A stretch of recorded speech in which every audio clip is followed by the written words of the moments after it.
Ladies and gentlemen, in his final performance, please help me welcome Richard Ryder.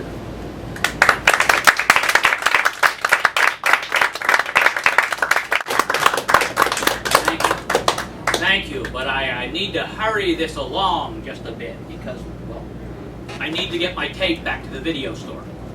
It's due back by midnight. This is a movie called E.T. the Extraterrestrial.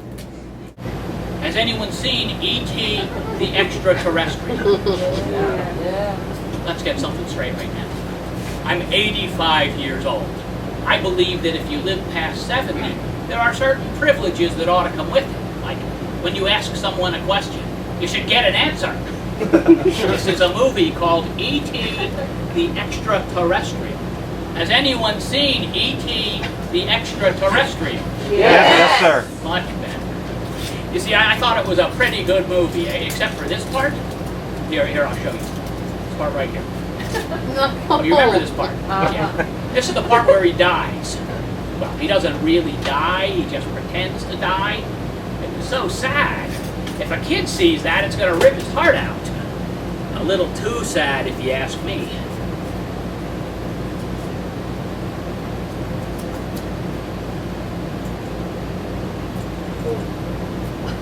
There. Now the little lassie wannabe no longer passes away. All I have to do is edit the two ends back together. Editing videotape is a highly technical process, but I do this all the time, so feel free to try it at home. You remember a few years back, I believe it was 2 years ago, a movie called JFK won the 1992 Academy Award for Best Editing. I got a hold of a copy of that last week and I fixed that one too. Now somewhere floating around this town there is a copy of JFK in which Kennedy actually survives in the end. Well, there's the edit. Actually, it's not too bad a one, even if I do say so myself. Of course, you can't play it like this because it's a little hard on the heads of the machine.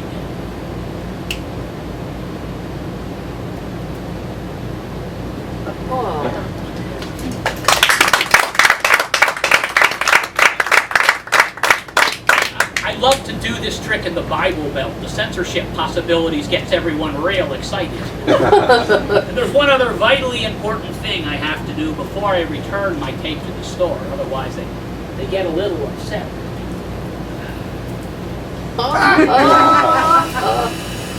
Please be kind.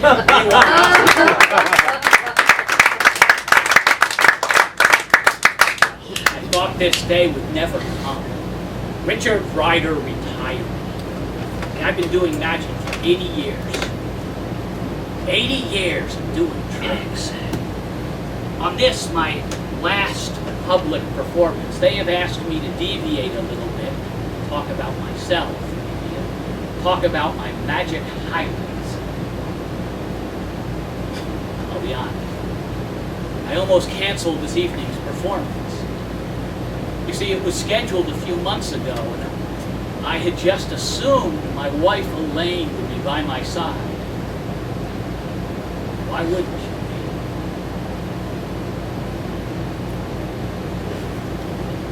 You know, a lot of you are here tonight to see the magician who was blacklisted, who took on the House Un-American Activities Committee, stood up for his principles, and it cost him 20 years of his career. At least that's the legend. For a time, my act did get highly political, but there was so much more. There was the moment Elaine claimed she saw me go from craftsman to artist over the course of one dumb little trick. It was the night we got engaged. A night of pure magic. I'm getting way ahead of myself. When you're raised the son of a magician, like I was, you tend to see the method before you see the effect. Living behind the illusion certainly skews perspective. My father, Richard Ryder Sr., was already at the top of his game when I was born. I wasn't around for his struggling years. Don't get me wrong, he was one of the hardest working people I ever ran across. I don't remember him without a deck of cards. cards in his hand, devising some new illusion. But I missed his rise to the top. Heck, I thought every little boy actually traveled around the country with a trainload of dancing girls. Because my mother passed away when I was just a small boy, and my father never remarried, I was virtually raised in the wings of aging fields. One of my first memories was being passed from one dancer to another while they raced to make their entrances. My father's persona, both on stage and off, was very mysterious. One moment he could have it laughing, hysteric, next gasping in astonishment. His voice was rich, his words poetic, his presence magnificent. I think that wise, lonely man knew there was only one way he was going to be able to have a relationship with his son. He taught me the one thing he knew. For my first public performance, I was very well rehearsed. I had learned the pattern, practiced the moves until they were habit. My father stood in one wing, sweating. The dancers, my surrogate mothers, all crowded into the other. I was 5 years old.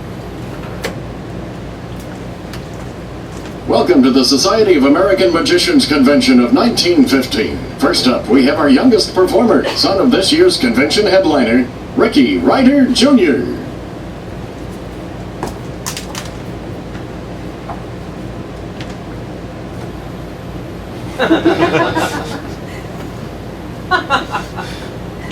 I hold in my hands the colors of the rainbow. For my spectacular miracle, I need a volunteer from the audience who can stay in their seat. Please. Someone volunteer. Raise your hand. Hi, thank you for volunteering. I don't want you to tell me what it is quite yet, but do you have a favorite color here? Yes? Yes. I'm going to name it. Ready? I name your color Jim. Thank you. For my next spectacular What's the matter? You don't look impressed. What was your color? You want me to say it? Yes, please. Orange. Orange, yeah, that's Jim. Here, I'll explain it to you. When I was a little boy, I set about renaming the colors of the rainbow. For example, the black one I called night. The yellow one I called moon. The blue one was sky.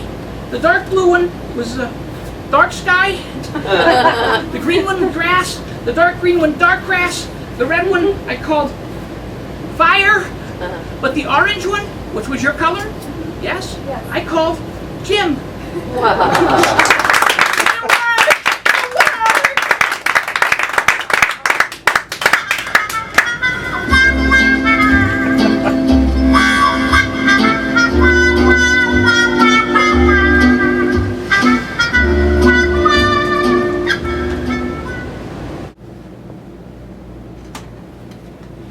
Trying to top the attention I received that day became my driving motivation for the next 25 years. But most importantly, I got to spend time with the famous Richard Ryder Sr. The time we shared. It was richer than father and son. He was both my best friend and my mentor, and he got to share his secrets. For him, it was the parental intimacy of explaining the birds and bees to his child, things you just couldn't talk about in public, principles and secrets that had fooled and entertained people for thousands of years. Not surprisingly, by the time I was 16, I was already the equivalent of a magic scholar and an accomplished professional. At 18, I struck out on my own, eventually winding up on a tour of the crumbling vaudeville circuit. But despite my proficiency and recognizable name, I was never able to land a spot as a headliner. You see, negotiating, scheduling, budgeting, that was all beyond my realm of expertise. You have to remember, my father was not only a huge name in magic, he was a huge name in entertainment. He had people who took care of all that for him. So no matter how hard I worked, I was never able to land a spot as a headliner. So when, what do you call it called? I jumped at it. They put my face on a cereal box, my voice on the radio, and my act all over the map. I was all of 25 when I debuted as the official spokesman for Enhancer Flake cereal, the cereal that America eats, proudly presents the 1935 Cereal Magician. Hello, America! And which cereal do you eat? That's right, Enhancer Flake cereal, the cereal that America eats, has asked me to come here today, do some magic, make you laugh, and help to remind you that even though times are tough, we live in America, where we have the right to make choices, from where to live and who to vote for, to the smaller things like what to wear and which cereal to eat. And which cereal do we choose to eat, America? That's right, Enhancer Flake cereal, the cereal that America eats. To begin today, I need the help of a friend from the audience. Someone who would like to leap up here on stage and give me a hand. Come rushing right on up. I can feel the stage. Oh, we do have a volunteer. Excellent. Step right up here. And what is your name, my friend? Stevie. Nice to meet you. Stevie. Stevie, and which cereal do you eat? Enhancer Flakes. That's right. Enhancer Flake cereal, the cereal that America eats. Stevie, this is the old ring trick. This trick is 2,327 years old. I know, because I invented it. Stevie, the old ring trick. I use 6 separate rings. Will you count them with me, please? 6 separate rings. Now, Stevie, each one of these rings is not only completely separate, but also completely solid. So it should make this completely impossible.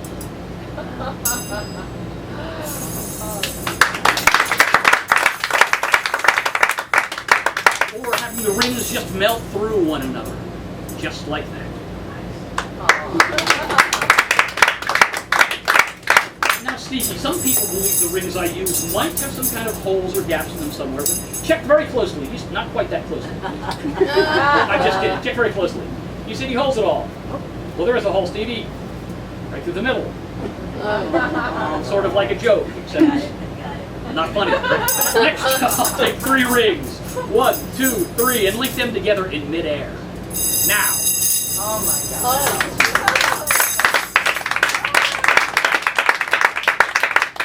Stevie, were you watching closely? Very good, then take those rings apart for me, if you would. While you're doing that, just pull them and they come right apart. This might take a minute. While you're doing that, I'm going to make a chain of 3 the hard way. From the bottom, all the way up, to the top.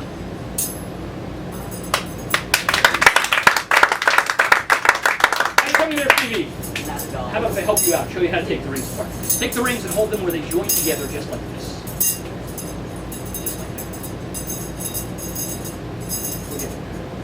that. Sure you wait. There you go. Put your hand right in the middle there. There you go. And we have it. Excellent. Very nice. Nope, you're there. Perfect. Up close. Pull. There you go. You're. No, not at all. Close. You get it? Yes, just like this. There you go. Perfect. Yeah. Excellent. Perfect. Put one foot in front of the other. And smile that Enhancer Flake cereal smile.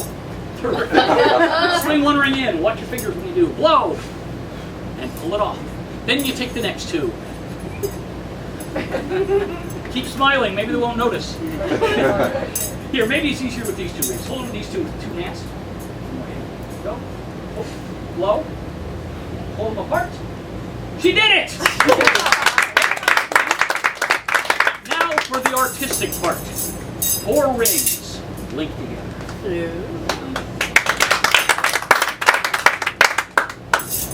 4 rings linked together. And finally, the finale of the artistic part. 4 rings linked together.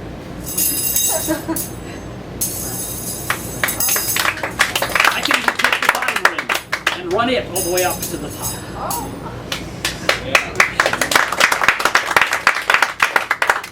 Don't worry, I don't understand it either. Stevie, would you please hand me the solid ring? Either one will do. This ring goes right there. And the last ring, excellent, goes right there. I started off with 6 separate rings. I end up with a chain of 6. The mystery of the old ring. Let's just give you a round of applause.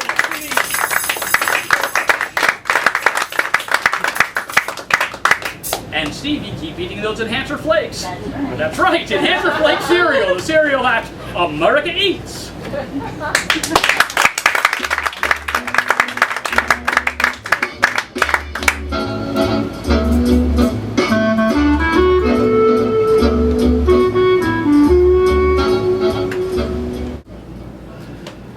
Senior retired in 1939.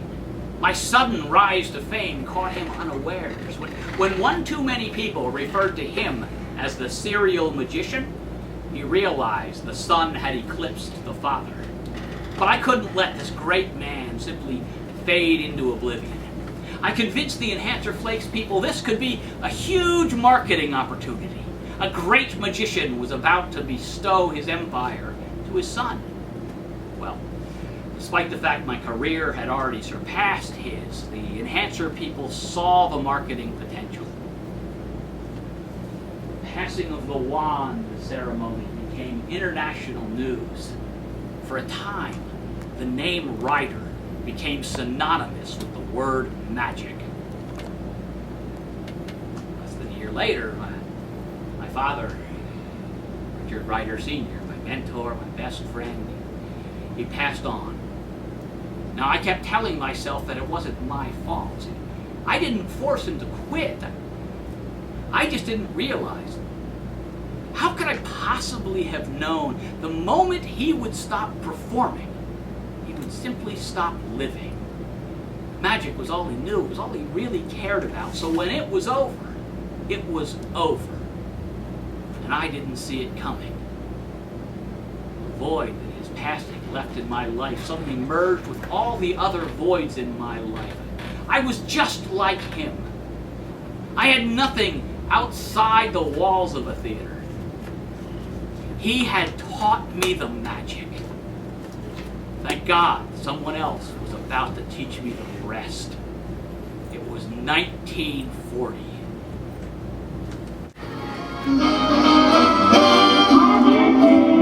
What you say? Step aside, partner, it's my day. Bend an ear and listen to my version. Her name is Elaine. Elaine Thompson. The first question I asked myself is, how could someone with such an ordinary name be so extraordinary? She's a little short. Not much over 5 foot would be my guess. Brunette.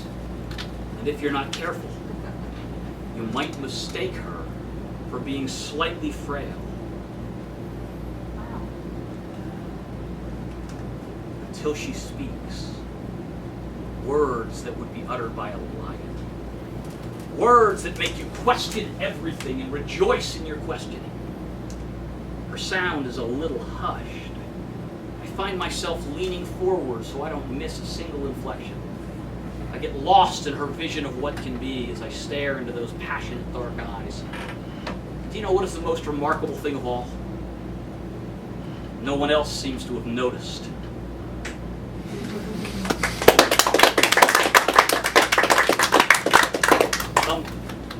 Hello. We're doing a show here. Can we get some lights, please? A power outage. Ladies and gentlemen, we seem to have a bit of an issue. Please bear with me. It's moments like this it becomes relatively transparent. I'm not really a magician. If I were a real magician, I could get the lights on. Ta-da! Damn it. Tell you what, let me get a candle or something. I'll tell you what, let's just rearrange things a bit. We'll jump directly to the mind reading section. Ladies and gentlemen, this might take a moment to set up. Normally this effect follows a different trick, so please bear with me. Is Elaine here? Sometimes she sneaks in and stands at the back of the house. Elaine? Guess not. Anyway, Elaine and I are going to a little party this evening that some of her friends are giving. I've been asked to do some magic there, so I thought I'd experiment a little, try out a few new routines on them. How we doing? Still waiting. I hope no one else has plans after the show tonight. Actually, I'm not going to know anyone at this party. You want to go? If anyone would like to show up, the address is 343 West 46th Street, bottom floor. Just please don't tell Elaine I invited you. Perfect. We're about set. I'm actually going to ask some friends from the audience to help with this. Let's see, how about right here? Would you help with this? Sure. Great. Will you please choose any of these books? Doesn't matter which one. Take a second, leaf through it, make sure there are hundreds of words on each page. Each page seems different. It's just very important for everyone else that you feel comfortable. It's not some sort of a trick book. Ladies and gentlemen, this effect, my father used to present this effect at the end of the first act of each of his shows. Tonight, in his memory, I would like to attempt to duplicate his performance. How you doing? Comfortable with that book? Excellent. Close the book.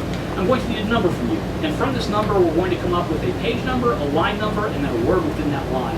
You'll understand in just a moment. Please give me any number between, say, 10 and 150. There's about 150 pages now. 90. Excellent. Please turn to page 90 if you would.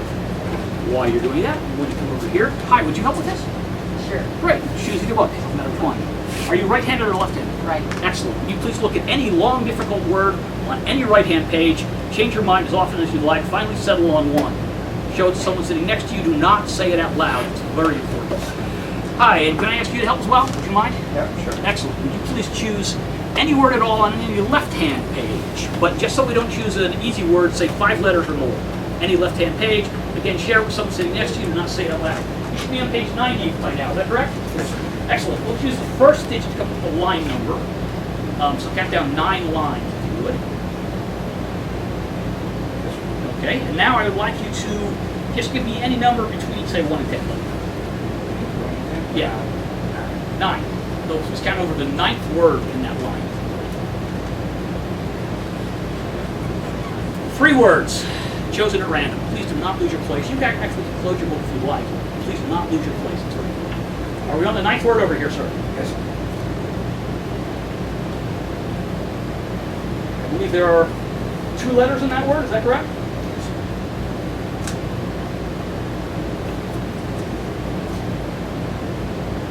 If and only if I get this word exactly correct, please state that is correct, but do not lose your place. We're probably going to be coming back to you. That word is simply of. Excellent. Please do not. We're going to come back to you in just a moment. Let's see. I'm going to start with the last person over here. Now, your word obviously was a little more complicated. The last person I spoke to, the your own word. We're going to try this one letter at a time, if we may. I believe there is an A in your word. Is that correct? And a T. Yeah. And is that an E I'm seeing? An E? E? Is there an E in the word? There's not an E in the word. Getting E from somewhere. It's an E. I'm a foreigner. Oh, I'm sorry. E. E. And E is from Isaac or from Edward. Edward. There's no Edward. There's no E. Okay. I'm getting an E from somewhere. What's the first letter? Just the first letter of the word you're looking at. H. H.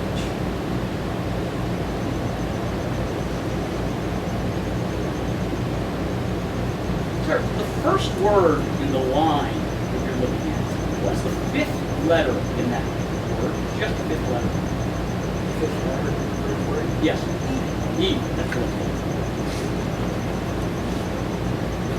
There is an R in your word, sir? And an N? An N.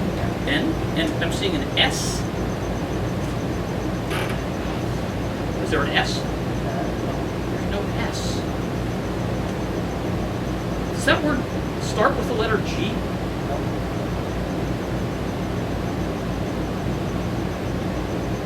Is it a longer word? That's all. Is it portraying? Wow.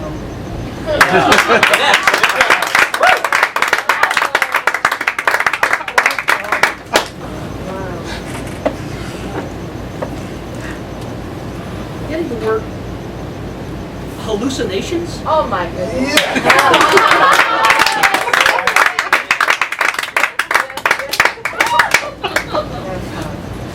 Sir, your focus is amazing. I'm going to try something I've never tried before. I'm going to go for the full line, if I may. The first word is a proper name. Andrews? Andrews if I get all this correct, please state that as correct. There's two sentences in that line. Andrews sat at the bar with a very odd word, with a tot of rum, period. I had his pad, period. Oh my God.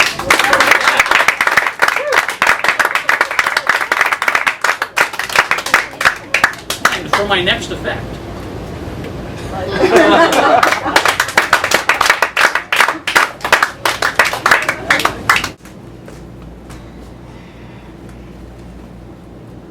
Elaine, you're here.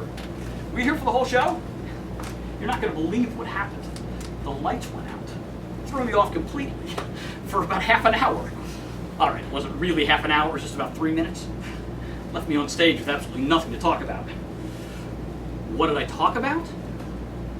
Nothing of interest. You ready to go to the party? For me? You got me a hat. Thank you. I love it. You didn't have to do that. Wow. Nice label.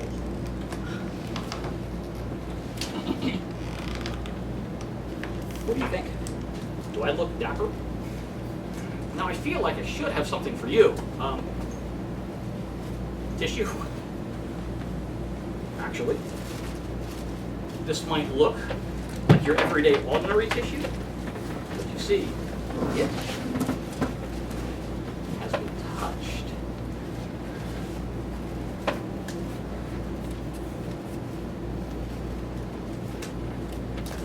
By the moment. All we need is some music.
Good evening, how are you? My name's Richard. I've been asked to do some magic at the party this evening. You were at the show tonight, weren't you? I remember you were sitting stage right. Yes. How was I? Good answer. The lights went out. How odd was that? Actually, have Have you met Elaine? She's wandering around here somewhere. I'll introduce you later. Can I show you a trick? She asked me to do some magic here. This is actually a trick deck of playing cards. I'm going to throw these to you. Can you catch them for me? Good catch. Shuffle them up. You might want to take them out of the box first. That's the oldest joke in magic. Perfect. Fan them out. Turn to anyone around you at all and say, pick a card. No, you have two. Could you put one back? Look at the card. It's not the ace of spades, is it? It's very important. No. It is the ace of spades. We'll put it back and take it over.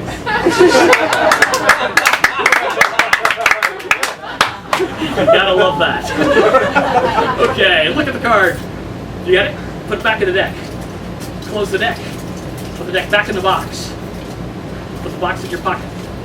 Keep it as a souvenir. Show it to all your friends. Make sure you tell them you got it from the serial magician. Yeah. Just out of curiosity, this is actually the important part.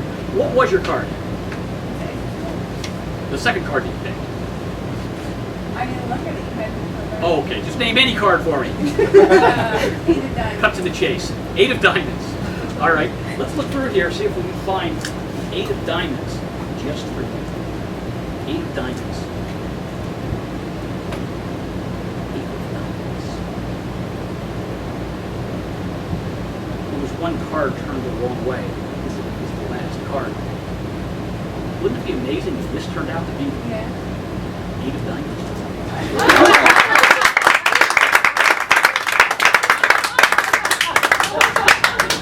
We seem to have everyone else's attention. So let's try something just a little bit bigger.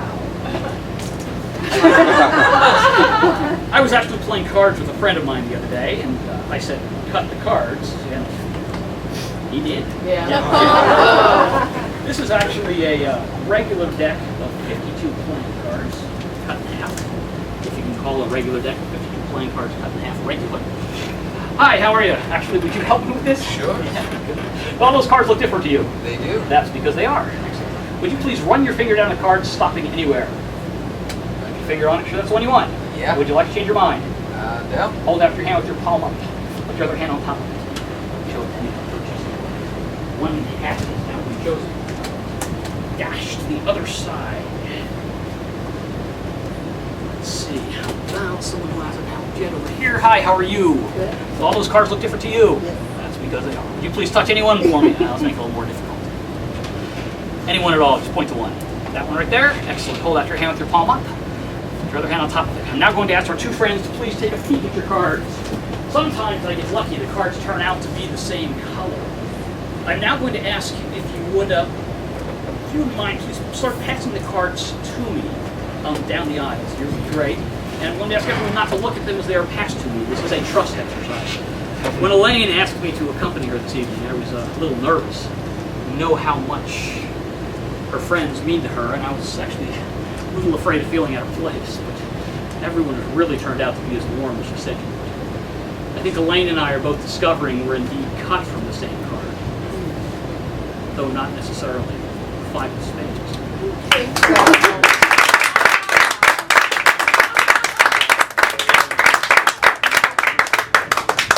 When Elaine asked me to perform this evening, she suggested I might try something, the new routine. She suggested something socially relevant. Well, I'm a magician, that's not what I do, but I promised her I'd try, so if this effect is not quite as polished as I would like, please forgive me. All day long, I was wondering what I was going to talk about until just a few minutes ago. Just a few minutes ago, Elaine and I were on our way over, walking through the park across the street, and we were talking, as Elaine and I can do. Suddenly she started to whisper. So I started to whisper. I didn't know why until we passed the park bench, and there was a homeless man, a vagrant, asleep. She didn't want to wake him. That's Elaine. I don't think I'm going to forget that image for quite some time. It really made me stop and think. Now, I don't for a moment pretend to know what it would be like to have to live like that, without a roof over my head or knowing where my next meal's going to come from. But I don't think it's too much of a stretch to say, at the very least, it would be a world without color. I mean, think about it for a moment. Being around this incredible, amazing society and not feeling like you're allowed to be part of it. A world without color. reminded me of the first tricks my father ever taught me. You see, this simple child's coloring book is really quite representational. The pages contain pictures of joy, and what could be more fun than people doing magic tricks? Something is missing, isn't it? So what can I do to help? Reach out? If we all take some time each week, the difference in lives, both theirs and ours, could be astonishing. However, if we continue to ignore the plight of these desperate people, our world will never.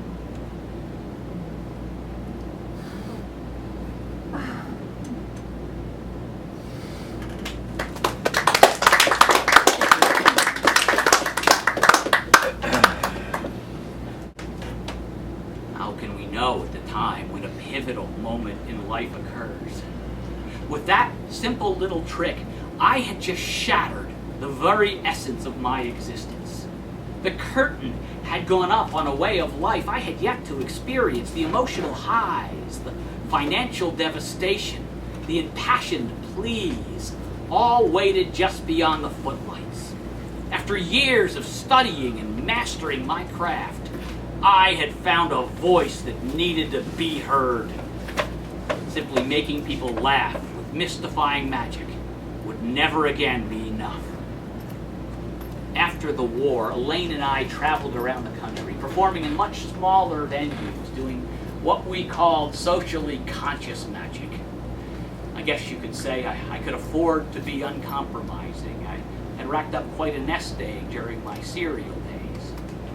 Everywhere we went, we would wind people up. They'd be punching their fists in the air. It was closer to a political rally than a magic show. Elaine and I felt we were blissful. We were doing what we were born to do. But a few years later, it all came to an end, and I took my infamous but extremely public break from magic. My next theatrical highlight was 20 years later. My return to the stage. I was 65. When most people were retiring, I was returning. Ladies and gentlemen, it is my great privilege to announce, after a 20-year absence, the magic of Richard Ryder.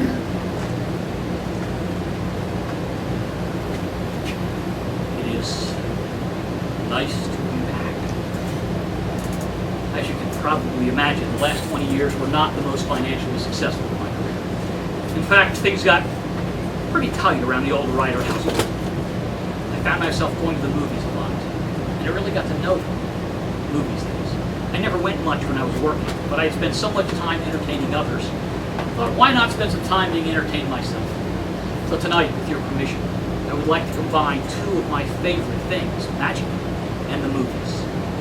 I'm going to ask three friends from the audience to help and all to stay in their seats as we create our own hypothetical film. We're going to use arguably the three most commercial aspects of filmmaking: a star, a title, and a budget.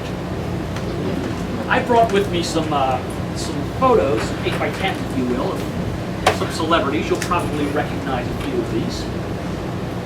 Can you see these all right? Yes? Right. I'm going to go through these one at a time. I'm going to ask someone, let's see, sir, would you help with this? You can stay where you are for this, all right? I'm going to ask you to, at any point, say stop. You're going to play casting director in our hypothetical film. And like any good casting director, you're going to randomly choose an actor. So please, right there, excellent. I can go further if you'd like, right there. Okay. I'm going to ask you not to look at that for just a moment. Our star has been chosen. Next, I'm going to ask you, the onus on you if you will, please point to any woman in the audience you do not know. This one in the middle? Yes. All right, hi. Are you a fan of movies? Yes. Good, excellent. I'd like you to think of the title of your favorite film. Don't tell me what it is quite yet. Just so we don't pick a current hit, we're going to go back a few years. Say anything before 1970. Okay. All right? Now I'm going to ask you to please point to any gentleman in the room you do not know. The glasses. Straight back to the glasses. Hi, how are you? Good. Sir, we're going to need a large number, a random number. Do you happen to have your driver's license with you? I believe I do. Excellent. Could you please take it out of your wallet now? That will act as our budget. Now, I'm going to need something to write all this down on. This is a movie clapboard. You've probably seen one of these on television. Take one.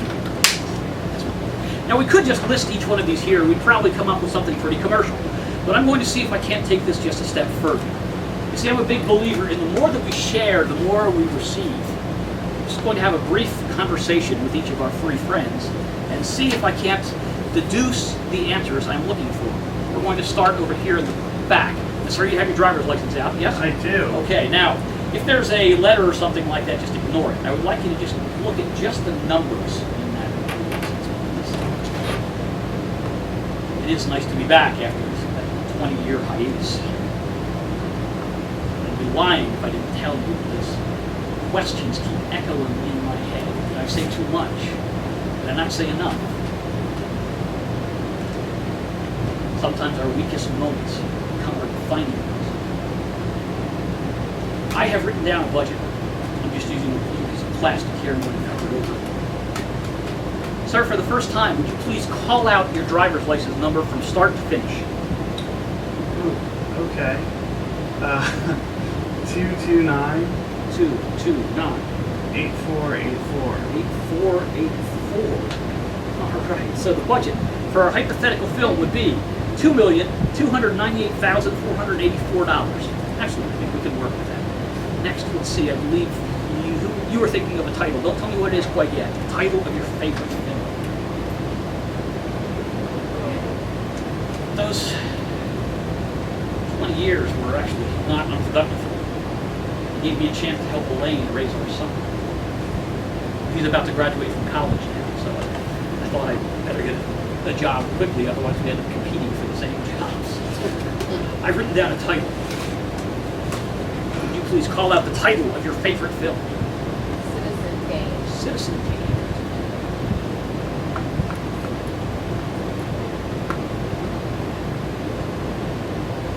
Excellent. Now you've chosen a star. Now you don't know who you've picked yet, correct? Richard Ryder III. That's my son's name. Of course, we don't call him Richard III. We call him Henry V. All right. Yeah, take a peek at who you have there. Hold it up so everybody can see it. Go ahead and hold it up so everybody can see it. Great. Let's see, who do you have there? I've written down my here. See who we have. Elvis. Elvis Presley. Excellent. So, our hypothetical film. Our hypothetical film is now complete. We have Elvis Presley starring in the remake of Citizen Kane for a budget of $2,298,484. Sounds like a movie I'd love to see. Let's see how we did. We'll start with the star. Now, you had your choice of one in about half a dozen. The odds of me getting this right would be about 1 in 6. You chose Elvis Presley. And just from our brief conversation, I had deduced that you had indeed picked Elvis Presley. Yeah. The title, Citizen Kane. Now, you had your choice of any film ever made. Yes. You could have chosen another one of the classics, another one of the classics, Casablanca, Wizard of Oz. You chose Citizen Kane. Now, in the last 100 years or so, there's been approximately 100,000 films to come out of Hollywood. However, I asked for your favorite, so hopefully that would have meant at least a good one. So the odds of me getting this right would be about 1 in 50. Right. You chose Citizen Kane. And from our brief conversation, I got the impression that you would indeed choose Citizen Kane. Oh my gosh. And finally, budget, $2,298,484, a random number. Sir, honestly, did you have any way at all to know that you were going to be chosen for this? No. And frankly, I did not know your driver's license. However, as far as I was concerned, the remake of Citizen Kane, starring Elvis Presley, would demand a budget of exactly $2,298,448.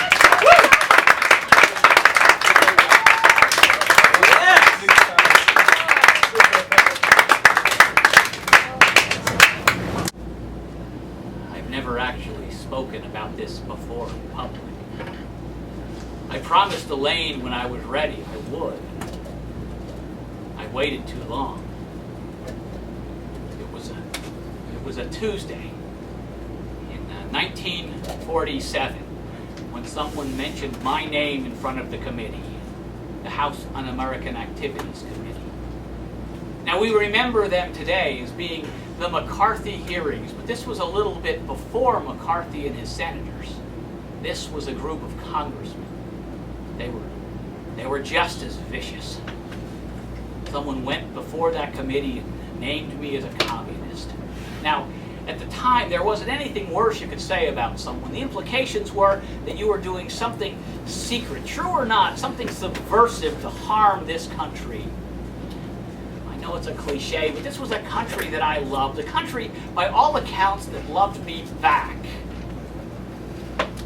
5 years later, I made my appearance before the committee. Now think about that for a moment. 5 years of waiting, of worrying, of wondering. But at least I was performing. I had set myself up to be able to speak through my magic. And I did. I performed all the way up until the night before my testimony. It was 1952 for anyone who's taking notes.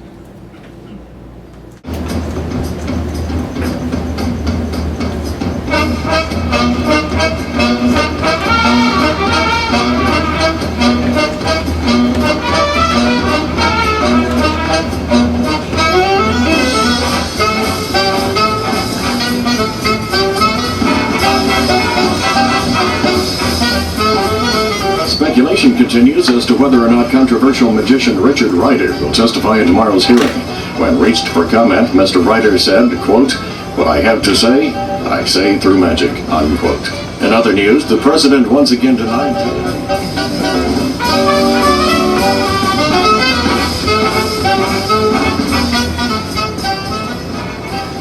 If only things were simple. As simple, say, as this simple white silk. But if I take the simple white silk, push it into my simple left fist, almost immediately things become a little less simple. You see, the more white I push, the more red I can pull. Some people see the color of a rose. Some see the color of blood. We all only see what we choose to see.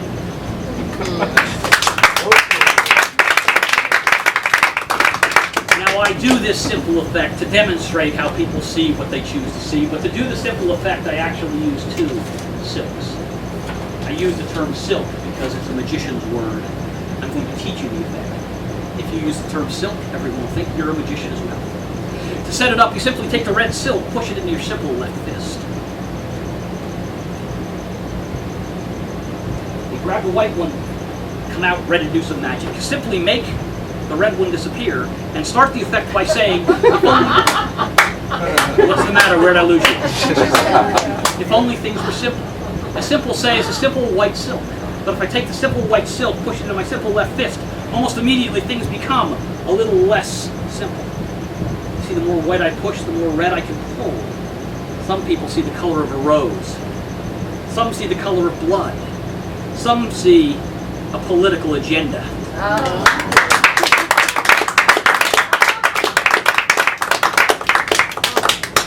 As most of you know, tomorrow is a very big day for me. Tomorrow I must go before a bunch of people I do not know, tell them things that are none of their business, just so I can go on doing what I love. You see, this is the way I want to do magic. This is the way I've been doing magic for 15 years. Now a group of congressmen are trying to get re-elected by digging up old bones of anyone who could help get them in the headlines. Politicians try to impress us with issues. Fact of the matter is, there's only one issue on their mind. Vote for me. Their other issues are all inconsequential, hollow, empty. Sure, they can bring out one particular issue, say, the influence of communism on the American entertainment industry. It's even possible to mix us up, confuse us, get us to believe that perhaps they actually believe something they say. But their words are all blank. Their issues are simply a means to an end. Vote for me.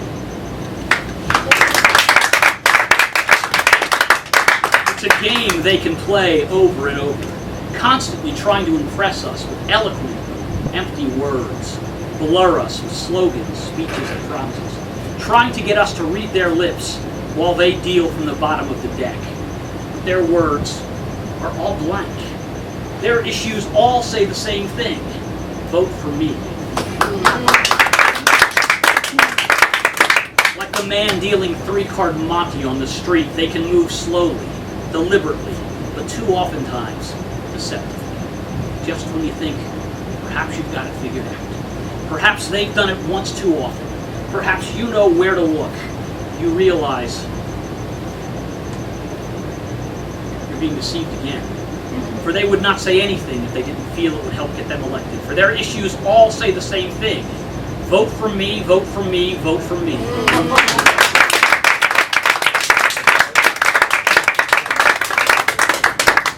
Now, it wouldn't surprise me if this were my last performance for at least a few months. So I thank you profoundly for being here tonight. I don't know what they're going to ask me, but I'll say this to you tonight. I do not deny going to those meetings all those years ago. My wife and I felt we were just trying to help those who were a little less fortunate. Whether the Communist Party was a valid alternative to the system or not is indeed debatable. But to use the mistakes of our growing process, if indeed they were mistakes, as a weapon against us, I feel is an unforgivable travesty. So, to the committee, this one is for you. The individual voice can be heard. The individual voice must be heard. There is a term for a collection of individual voices. It's called a democracy. To prove my point, I need the help of a friend from the audience. Someone who would like to leap up here on stage, a voice that stands out among the other voices. I need to draft a volunteer. Someone. Anyone. Sir, how about over here? Would you help me? Sure. Excellent. Come right on up. Give him a nice round of applause. And what is your name, my friend? Paul. Paul, have you ever stood up publicly? We'll get to that. Have you ever stood up publicly for what you believe in? Yeah. Excellent, and you're perfect for our demonstration. You see, Paul, we all must speak out. We must be heard. May I get a be heard from the crowd, please? Be heard! Be heard! Be heard! Come on, help me out here. Be heard! Be heard! Be heard! Be heard! Let's get out! Be heard! Be heard!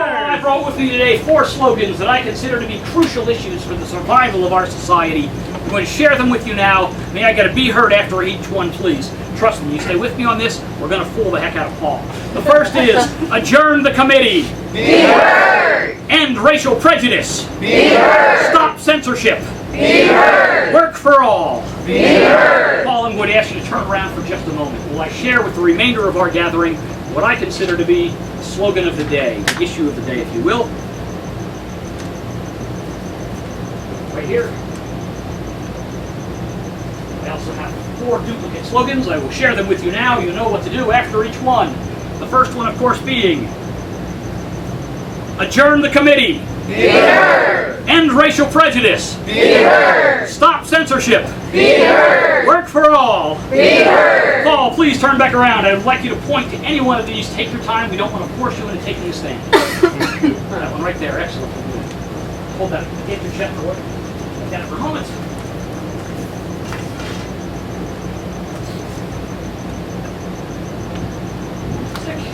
Turn facing the audience. Excellent. Now, Paul, on the count of 3, I would like you to call out what's on your sign. Can we get an encouraging be heard from the crowd when he does it? On the count of 3, don't turn it around, just call it out. Want to take a peek at it? You have a good look at it? Excellent. 1, 2, 3. Be heard! Be heard! No, Paul. It's their job to say be heard. It's yours simply to read what's on the sign. Go ahead, take a peek at it. Got it? All right. Don't turn around quite yet. Just call it out on the count of 3. 1, 2, 3. Be heard! Be heard! I'll tell you what, Paul, just to speed this along a bit. On the count of 3, call it out. Turn it around. No matter what, let's get a be heard. 1, 2, 3. Be heard! Be heard! Be heard. Be heard! Thank you, Paul. Let's round of applause. And thanks for helping us all be Heard! Mr. Ryder, we're only looking for one name. Who introduced you to the Communist Party? I'm willing to tell you anything about myself or my actions. We know about your actions. We just want to know who took you to your first party meeting. Where were you born, Mr. Ryder? Philadelphia, Pennsylvania. Your father was a magician as well, wasn't he? Yes, a very well-known magician. And your mother? She passed away when I was 4. I don't have much memory of her. I was raised by my father. He taught me magic, so we'd have some sort of a common bond.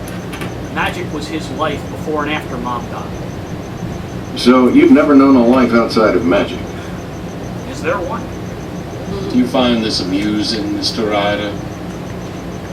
Exactly how long were you the spokesman for, Enhancer Flakes?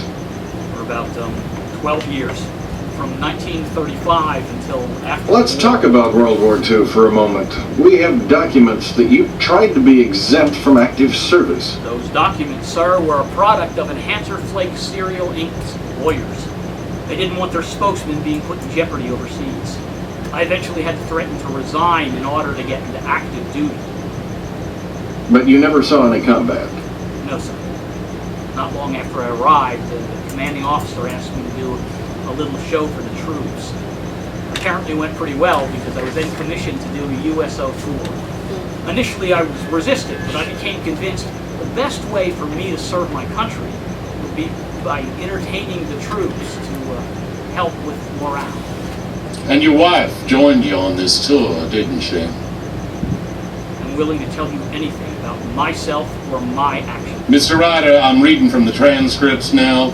You have already mentioned Enhancer Flake Syria's lawyers, my commanding officer, and you've used the word troops twice.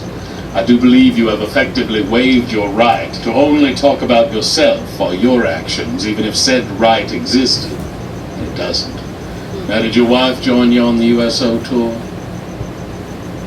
Yes. You spent the war gallivanting around Europe on a honeymoon? We did 20 shows a week, sir. In less than ideal circumstances. There wasn't a whole lot of time left over for either gallivanting or honeymooning. You deal in deception, don't you, Mr. Ryder? I beg your pardon? When you parade around on stage and pretend to cut some lovely lady in half, you are tricking your audience, aren't you? My knowledge, sir, I've never actually cut someone in half. So it is just a trick. Of course. How do you do that? You don't really expect me to reveal the method of any of my effects, do you?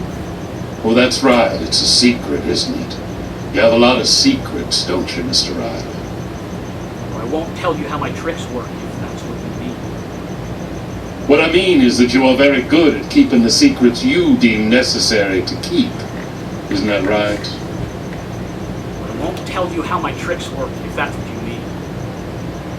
You deal in secrets. You deal in deception, lies. Your livelihood, your entire life is based on those two things. Wouldn't you agree? Lies and secrets. No, sir, I would not agree with that statement.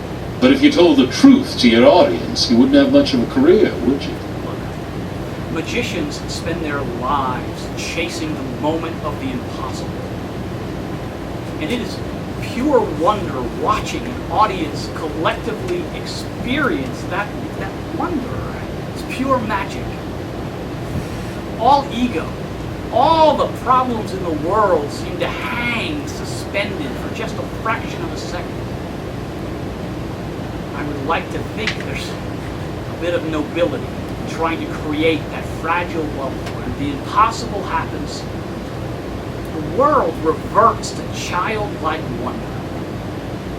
So in order to create those moments, we have to hide things. We have to keep secrets. But I have made it my life's work to find integrity in this art of deception. When did you attend your first Communist Party meeting? 1940. Didn't go to. Did you ever try to recruit members? Of course not. Did you ever try to sway your audience towards your communist beliefs? My communist beliefs. The Communist Party today in 1952 is very different than it was in 1940. You have to remember, there was a war going on overseas. We felt powerless to be able to do anything about it. This group of people came together with the idea that... You're referring now to your Communist Party cell. Yes, they came together... Which cell number was that? I don't remember. I don't think there was a cell number. But these were vivacious people. Artistically brilliant. I'm embarrassed to say I wasn't even the least bit interested in their politics. I was just hoping to be able to soak up some of that artistic creativity. It seemed to ooze out of every member of that group. Did the Communist Party affect my beliefs? Tremendously. But only as they impacted my work. I was, still am, and expect to always be a registered Democrat. But please, don't hold that against me. So you say that you never tried to recruit new members or influence your audience towards the Communist Party? Never. Not once? Never. Isn't it true that during one of your shows in 1940 that you invited your entire audience to one of these meetings? Mr. Ryder, we're waiting for an answer. Yes or no? I need to make sure that my answer is Yes clear. or no? I had been invited to a party for later that evening. Something happened on stage that brought everything to a halt. Honestly, I don't even remember what it is. What it was, a prop broke, someone got hurt, the power went out, something that left me on stage with absolutely nothing to talk about. While filling time, I mentioned I was going to a party that evening and I gave the address. You invited the audience to join you. Yes. And it turned out to be a Communist Party meeting. No. I guess they did have a meeting before I arrived. I didn't know that at the time. Just for the record, let me make sure I've got this straight. You inadvertently invited hundreds of people to a meeting of subversive activities? It was a party. And who invited you to this party? I am willing to tell you anything about myself or my actions. You are putting me at a crossroads here, and you know it. You probably have a list of everyone who is at that party right there in front of you. Yet you ask me for this particular name. You know I will never give you this name. You also know if I remain silent, the implications are I was doing something secret, something subversive. But here's the trick. There is not a theater owner in the country that'll book my act tomorrow. My career is effectively over. But here is my trick. Had you asked me about any other name, there might have been a dilemma. Do I put my career ahead of the man I become? But not with this name. This is a name with a moral fiber above anyone in this room. Mr. Ryder, who invited you to your first party meeting? I am willing to tell you anything about myself or my actions. Mr. Ryder, we only want...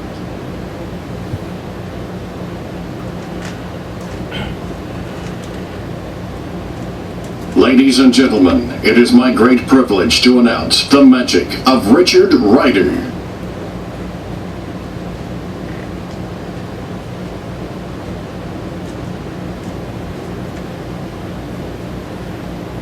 Elaine passed away just 5 weeks ago. There's not an hour that goes by that I don't think about her. There's not a day that goes by that I don't talk to her. Sometimes I show her a trick. She is yet to be impressed. Close tonight, I would like to present one of Elaine's favorite things.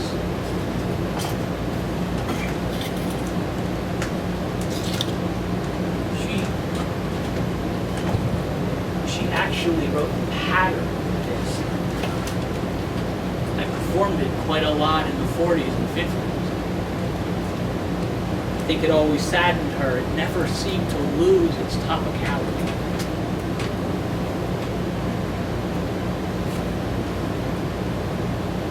Sorry. this might be another one. You see, I remember the morning that she wrote these words. We were sitting out on the balcony, having breakfast like we did every morning, overlooking the city. She looked up from the paper, this expression in her face. It was yesterday. I find it more than appropriate. The last effect I ever present in front of an audience, I can envelop myself with her words.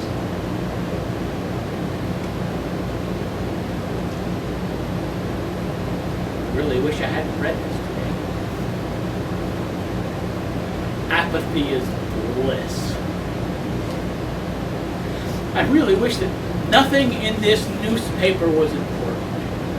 That the advertisements were the only reason to open it up. If only the fact that millions of people are going to go hungry tonight was trivial.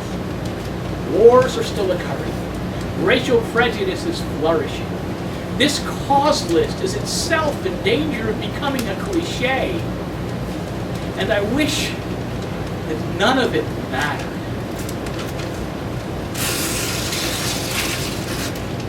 If only I could make it all go away.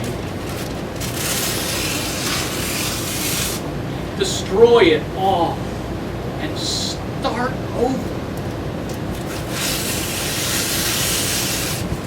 Or that simply just by putting it out of my mind it vanishes.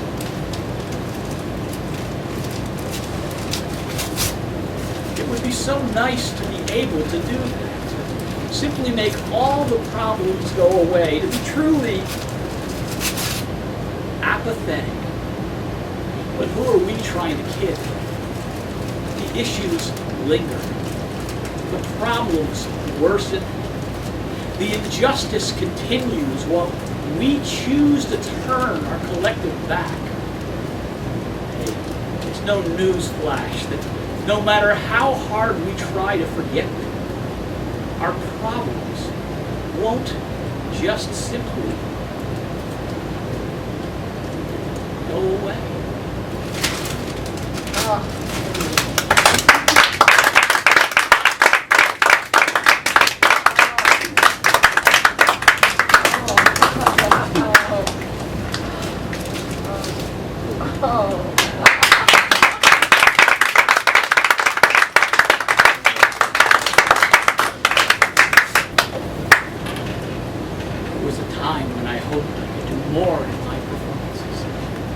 If I could get people to look beyond the magic, get them to say, why is he doing that particular trick? Why is he saying those peculiar words?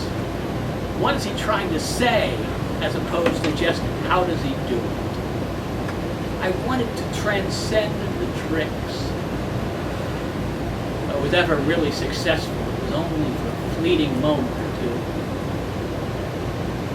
Even now, last moment in the spotlight. I still won't tell you how my tricks work. But I will say this. The secret to the magic of Richard Rider has become so clear. It can be summed up in one word. Elaine. Without her, it would have been just a life of doing tricks. May your lives be blessed with such magic. My name is Richard Rider, Jr., and I